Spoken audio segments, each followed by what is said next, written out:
Oh, pakinggan natin na 7 hours ago lang ito. Ito ang latest na pangalawang pagkakataon na nag-usap si Claire Castro at si PBB.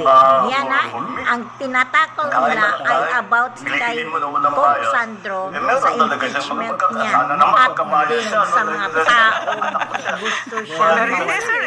Hindi. Pakinggan nyo. Pero tama yan, he should recuse himself. He should remove himself from the process so that the process can be seen to be fair and proper. Correct. Pero sir, ano ngayon ang masasabi niyo sa ating mga kababayan na nag-aalala sa inyong kalusugan?